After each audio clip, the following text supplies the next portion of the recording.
ஒரு சின்ன கான்வர்சேஷன். இப்ப நான் தான் உன் பைக். உனக்கு ஃபர்ஸ்ட் எனக்கு பிடிக்குமா? ஏன் இப்படி கேட்குற? சொல்லு. உன்னைய எனக்கு ரொம்ப ரொம்ப பிடிக்கும். உன்னை ஃபர்ஸ்ட் மீட் பண்ண அந்த நாள் என்னால மறக்கவே முடியாது. அப்பத்துல இருந்து இப்போ வரைக்கும் என்னுடைய சந்தோஷத்துல, துக்கத்துல, தனிமையில, ஃப்ரெண்ட்ஸோட எப்பயுமே நீ ஒரு பெரிய பெரிய பார்ட்டா இருந்திருக்க. I still remember. நீ அந்த டிவில அட்வர்டைஸ்மெண்ட்ல என்ன பார்த்து, ரோட்ல காசே இல்லாம அந்த போஸ்ட் ஆன் வாயை போலந்து பார்த்து, அதுக்கப்புறமா கொஞ்சம் கொஞ்சமா குருவி சேர்க்கிற மாதிரி காசு சேர்த்து இஎம்ஐல என்ன நீ எடுக்கும்போது எனக்கு அவ்வளோ சந்தோஷமா இருந்துச்சு.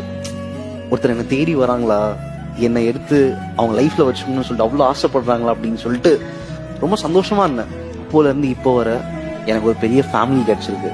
நீ என் லைஃப்ல வந்துட்டதுக்கு அப்புறம் இதுக்கு மேல எல்லாமே சூப்பரா நடக்க போகுதுன்ற ஒரு நம்பிக்கை வந்துச்சு. ஸோ நீ இல்லைன்னா என் வாழ்க்கையில நிறைய விஷயங்கள் மிஸ் ஆகிருக்குன்ற மாதிரி தோணுது.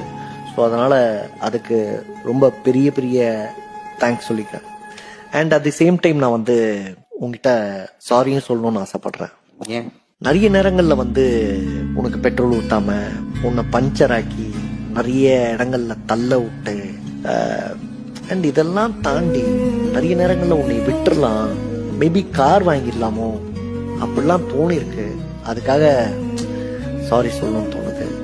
ஆனா எனக்கு உன் மேல கோவமே இல்லை. சரி, எனக்கு சாரி கேட்குதால அன்னைக்கு கொண்டு போயிட்டு என்ன நீ வித்துடலாம் அப்படின்னு போகும்போது அப்ப ஏதோ ஒரு தயக்கம் உனக்குள்ள.